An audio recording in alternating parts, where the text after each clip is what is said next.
Back fat and toned arms exercises using resistance band. 12 reps by 3 sets.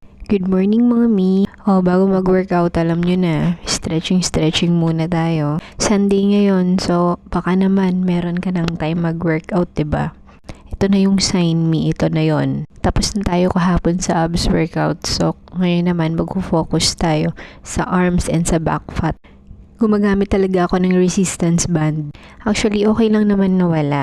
Pero, mas maganda pa rin na nilalagyan mo ng weights yung pag-exercise mo para talaga effective kasi makikita mo naman yung difference kapag gumagamit ka ng band or hindi. And sa workout na to, since gusto ko nga na maging sexy yung back ko, mawala yung fats, and syempre maging toned yung arms ko, ginagamitan ko talaga siya ng resistance band and ng dumbbell.